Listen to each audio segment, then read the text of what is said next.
Okay, I'm a grandma, and I thought I'd put a video up on teaching your children to read and how to spot dyslexia.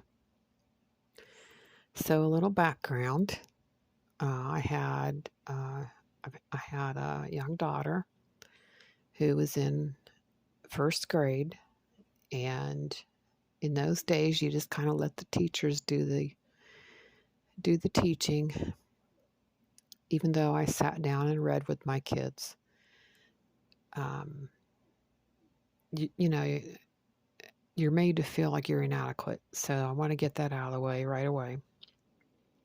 So this first grade teacher was trying to characterize my daughter, the 7-year-old daughter, as being stupid and that she needed to be held back and put in the, for want of a better word, the mentally challenged classes. And I knew my daughter was not stupid. She was smart. And uh, I was not about to accept this teacher's description of her. And at that point, I started to try to find out what I could do to help her read. Because like I said, I sat down and I read with my kids. So it wasn't for lack of trying. So I would sit down and we'd read, very simple books like see see spot play, very simple books. And I would point to the word the and turn the page, point to it again, and my daughter could not recognize it, but she recognized words like spot the dog. She'd point to the dog and she'd point to the word, so she could recognize some words. And I couldn't figure out why she could recognize some words and not the others. So I went to the library, and at that time we had a good library. It hadn't been raided by the so-called friends of libraries, which was just another word for let's steal all the books that the taxpayers paid for. Sorry, I digressed a little bit. It irritates me because the library was my lifeblood. Been going there since I was 5 years old, and it kills me what they have done to the libraries. And it was planned, but okay, I'm digressing. And this is why it upsets me, because I got that book at the library about dyslexia.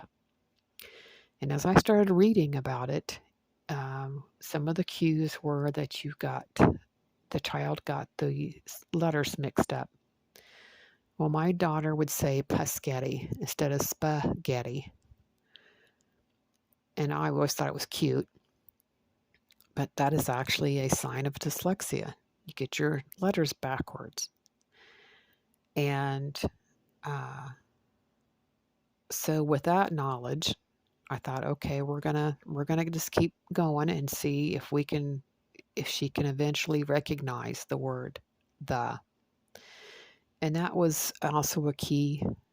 That's a clue that your child has dyslexia, is they don't recognize a and the, because those words don't represent any one particular thing.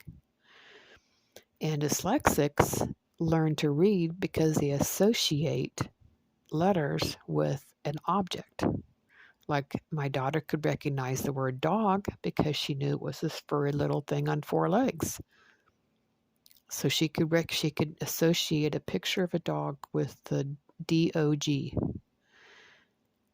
And then as I read about dyslexia, I realized I had dyslexia, but I had overcome it on my own without being diagnosed and without knowing I had uh, I don't know if I like the word disability, because it's just another way another way to learn and to Be persistent to overcome it. It is harder for us when we study because, as I learned when I was in college, I had to go over things 2 and 3 times to learn something, where others who didn't have that disability could read right through things and get it the first time. But your mind is constantly switching letters, and so it is tiresome. But if you're persistent, you will learn. I made B's my entire school life. I had a B average and might have had A's if I hadn't had the disability. So I wanted to make a video on that for maybe a parent who's struggling. Maybe you believe a teacher when they tell you your child is stupid and should be held back or be put in the mentally challenged classes. And I hope this has been helpful, and please leave a comment or tap the like button if you like it. And I hope if you overcome a reading disability, I hope that I've, done some good today. All for now.